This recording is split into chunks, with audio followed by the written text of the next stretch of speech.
연중 32주일입니다. 오늘 본문은 마태복음 25장 1절부터 13절까지 말씀입니다.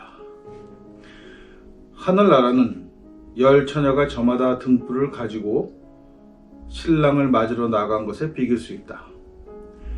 그 가운데 5은 미련하고 5은 슬기로웠다. 미련한 처녀들은 등잔은 가지고 있었으나 기름은 준비하지 않았다. 한편 슬기로운 처녀들은 등잔과 함께 기름도 그릇에 담아가지고 있었다. 신랑이 늦도록 오지 않아 처녀들은 모두 졸다가 잠이 들었다. 그런데 한밤중에 저기 신랑이 온다, 어서들 마중을 나가라 하는 소리가 크게 들렸다. 이 소리에 처녀들은 모두 일어나 제각기 등불을 챙겼다. 미련한 처녀들은 그제야 슬기로운 처녀들에게 우리 등불이 꺼져가니 기름 좀 나누어도 하고 청하였다. 그러나 슬기로운 처녀들은 우리 것을 나누어 주면 우리에게도 너희에게도 다 모자랄 터이니 너희 쓸 것은 차라리 가게에 가서 사다 쓰는 것이 좋겠다 하였다. 미련한 처녀들이 기름을 사러 간 사이에 신랑이 왔다. 준비하고 기다리고 있던 처녀들은 신랑과 함께 혼인잔치에 들어갔고 문은 잠겼다. 그 뒤에 미련한 처녀들이 와서 주님 문 좀 열어주세요 하고 간청하였으나 신랑은 분명히 들으시오, 나는 당신들이 누구인지 모릅니다 하며 외면하였다. 그날과 그 시간은 아무도 모른다. 그러니 항상 깨어 있으라. 이 말씀입니다. 제 기억으로 1992년 10월 28일인가? 그랬던 것 같아요. 예수 재림날이라고 해서, 예수가 재림한다고 해서 엄청난 사건이 있었어요. 근데 이 사건이 그날 한국에서 한 번 일어났던 일이 아니고 이미 이 재림 사건은 여러 번 반복해서 일어났던 사건이에요. 몇 월 며칠 날 예수가 재림한다, 휴거가 일어난다, 이런 걸로 인해서 사람들을 현혹했던 사건이 자주 있었다는 거예요. 그리고 원래 미국 기독교는 얘들 아주 상습적으로 이런 일에 자주 일어나는, 그래서 이걸로, 그러니까 사실 미국 기독교라는 거가 이 재림 사건과 무관한 교단이 거의 없어요. 이게 초교파적으로 미국인들을 미치게 했던 사건이에요. 언젠가 누가 온다는 거죠. 그래서 걔네들은 아직까지도 여기에 굉장히 미련이 많아요.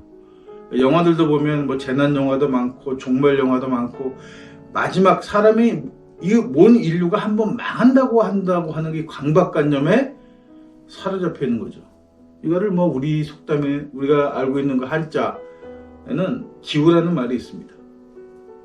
하늘이 무너질까 염려했던 사람이 그 염려와 같은 거죠.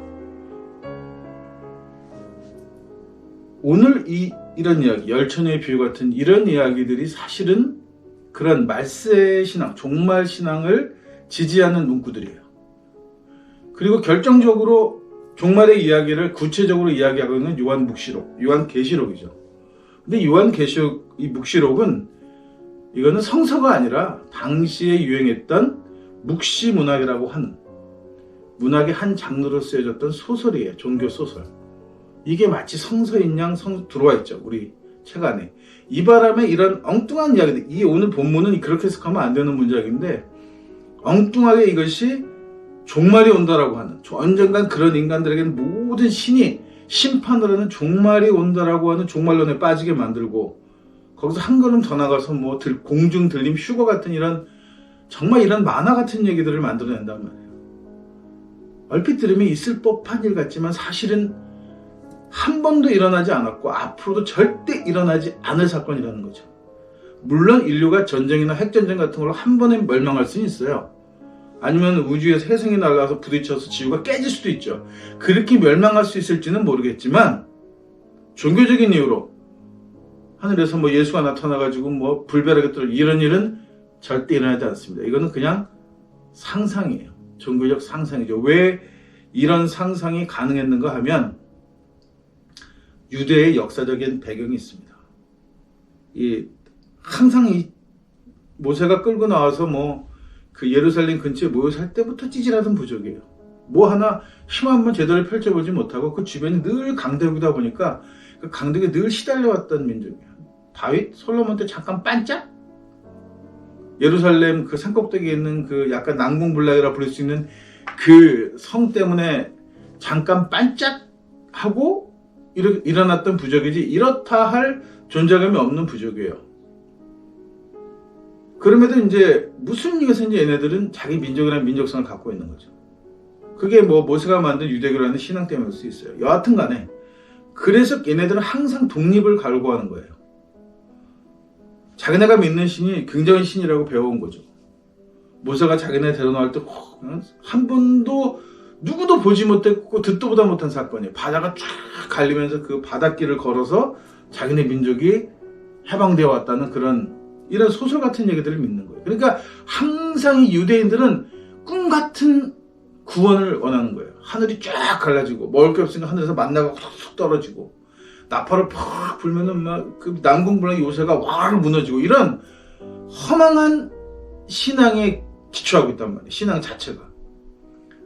자기네들이 뭔가 노력하고 수고하고 열심을 내서 뭔가를 바꾸려는 게 아니고 뭔가 신의 전지적인 힘으로 한 방에 확 뒤집어 주기를 원하는 그런 뭐 어떻게 보면 2차 대전 이후에 뭐 아세톤을 발명한 그 유태인계 과학자 덕일 수도 있지만 여하튼 간에 뭐 그 2000년 몇천 년을 뺏겨왔던 예루살렘 지역을 팔레스타인 지역을 회복하는 자기네 땅이라고 해도 나라를 세울 수 있는 기회를 마련하기도 해요.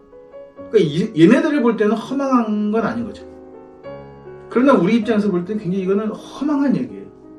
그런 구원은 일어나지 않는다고. 우리는 역사적으로 너무 잘 알고 있어요. 한국 민족들은. 그 떵떵거리면서 왕의 핏줄하고 떠들고 양반들이 우리는 뭐 하늘이 내린 특별한 핏줄이냐 하는 이런 놈들이 한 번도 나라를 제대로 구한 적이 없어요. 항상 나라는 누가 구하냐? 민초들이 구했단 말이죠. 의병을 일으키고 마을마다 직접 일어나서 마을을 지키고 이렇게 해서 지켜온 우리 민족에게 더군다나 이런 얘기들 종말이 어느 날 갑자기 종교적인 이유로 세상이 바뀐다는 이야기는 그냥 허망한 영화 같은 얘기예요. 그냥 판타지 영화인 겁니다. 그러면 여기서 우리가 이 오늘 본문을 읽고 두 가지를 깊이 생각을 좀 해볼 게 있는 거예요. 첫 번째로는 그날과 그 시간은 아무도 모르는데 며칠이라고 한 게 사기냐? 아니면 말세 같은 일어나는 일이 있다고 생각한 것 그 자체가 문제고 사기냐는 거예요. 근데 보통도 기독교는 다 그런 일은 일어날지도 몰라요. 일어난다고 믿는 거죠. 언젠가는 그런 일이 일어날 건데 그 날짜를 모르는데 날짜를 집어서 걔네들이 이단이고 사기꾼이라고 얘기한단 말이죠. 아니에요. 이런 종말이 일어나지 않는데 일어난다고 하기 때문에 사기인 거예요. 자, 오늘 이 본문을 읽어보란 말이죠. 이게 무슨 얘기냐면 혼인 약속으로 한 신랑이 오는 거예요. 그런데 신랑이 올 때 최소한도 신부는 등불은 준비하고 있어야 돼요. 약탈혼이죠. 이 사막지역의 혼인들이 그래서 밤에 몰래 신부들을 훔쳐가는 형태의 그 결혼 풍습을 갖고 있다 보니까 이제 밤에 신랑들이 찾아오죠. 그러면 신부가 최소한 예의로 등불을 켜서 신랑 오는 길을 밝혀서 그래서 이제 그게 결혼이 성립되는 거란 말이에요. 그러니까 신부는 최소한도 결혼을 약속하고 나면 등불은 언제든지 신랑이 올 때 켤 등불은 준비하고 있어야 한다는 거예요. 이게 뭐냐는 거예요.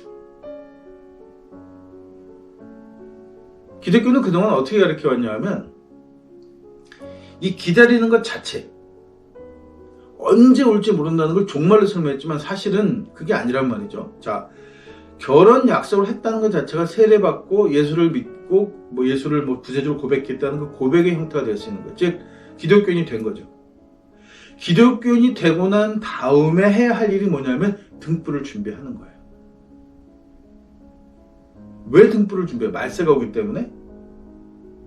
예수가 언제 올지 모르기 때문에? 이게 아니에요. 우리 인간에게 그날과 그 시간을 모르게 찾아오는 게 뭡니까? 죽음이에요. 죽음. 누구도 자기가 언제 죽는지 모른단 말이에요.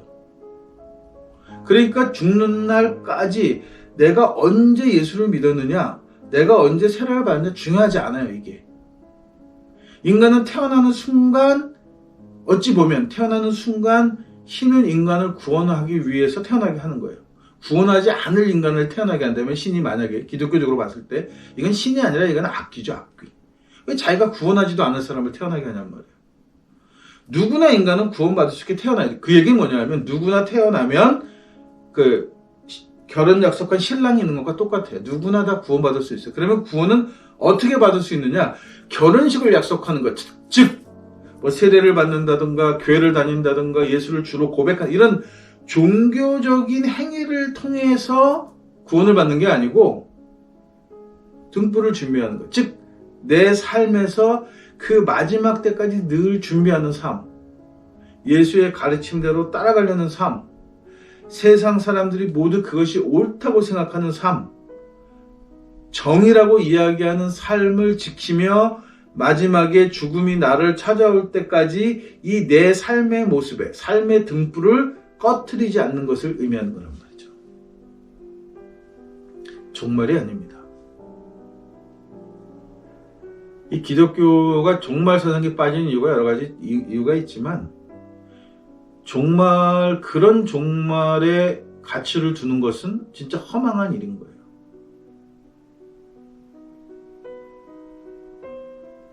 과연 그런 종말이 있겠느냐는 거죠. 그러니까 이거는 예수를 신으로 고백하고 그 다음에 그 유대인들의 그 토지 풍습에 따라서 땅 주인을 되돌려 준다는 것. 그래서 얘네들의 종교 개념이라는 게 신과 인간의 멀어진 관계를 연결시키는 것. 다시 관계를 갖게 하는 것. 다시 관계를 갖게 하는 것이 바로 예수. 이렇게 이해하고 있는 거란 말이죠. 얘들은 신과 인간이 끊어졌다라고 생각해요.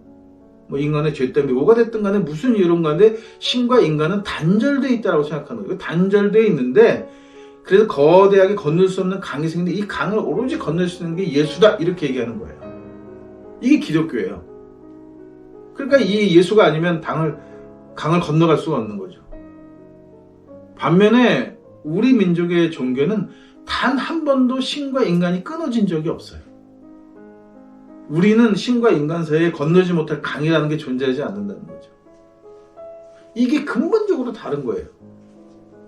그러니까 걔네들은 그 다리가 끊겨진 다리를 통해서 유일한 통로죠. 그러니까 그 길을 통해서 또 새로운 군대가 이렇게 밀려 들어와서 이쪽에 지금 어지럽힌 세상을 해방시켜 줄 거야. 뭔가 외부에서 더 다리를 건너와야 돼. 여기서는 정화할 능력이 전혀 없어요. 왜냐면 여기는 신이 없는 세상이잖아요. 신과 인간을 따로 구분지어 생각하고 교량으로만 해서 예수를 통하지 않으면 인간과 신의 접점이 없는 거예요. 다리 위에서 이루어지는 사랑이란 말이에요. 다리 위 사랑. 모자교 같은 거죠. 그러니까 고백을 통해서만, 교회를 통해서만, 믿음을 통해서만 이 다리 위에서 이루어지는 사랑을 하는 반면에 우리 민족의 종교는 그냥 다리가 존재하지 않아요. 강이 없단 말이에요. 그러니까 우리 삶 속에 신이 들어와 있고 신의 삶 속에 우리가 어우러져 사는 거죠. 그러니까 이런 특별한 종말이라는 건 존재하지 않는 거예요. 종말은 누구에게나 와요. 그건 죽음이라는 거죠. 그렇기 때문에 내가 어우러지는 신들과 더불어 살아가다가 내가 조상으로 돌아갈 때, 조상에게 나를 만들어준 조상, 내 삶의 근원이 되는 조상으로 돌아갈 때 내 삶을 어떻게 살았냐고 평가받는 거죠. 내 등잔에 등불이 켜져 있느냐라고 물어보는 거예요. 언제라도 죽음은 와서 우리한테 물어보는 겁니다. 내 등잔에 불이 켜져 있느냐. 내가 그동안 불을 켜서 그 불빛으로 이웃을 밝히면서 살아왔느냐 이렇게 물어보는 거예요. 그 등불이 꺼져 있다면 이웃이라는 삶이 아니었다면 결국은 인간의 삶은 신 앞에서가 됐든 인간 앞에서가 됐든 그거는 인간으로 살았다라고 하기에는 어렵다는 거예요. 결국은 예수가 얘기했던 너희는 세상의 빛이다 혹은 소금이라고 얘기했던 이 이야기하고 오늘의 이야기는 맞물려 있습니다. 우리 삶이라고 하는 그릇에 늘 기름을 채운다는 건 뭐냐면 어떤 좋은 가치관들을 채워서 그 가치관들을 태워서 주변을 밝게 빛나게 하며 사는 삶, 그 삶을 죽는 날까지 꾸준히 지켜갈 수 있는 것, 그것이 곧 신앙이고 그것이 곧 예수를 사랑하는 것이고, 우리가 예수를 신랑이라고 부른다면 신랑을 기다리는 신부의 마음이다 라고 오늘 본문은 이야기하고 있습니다.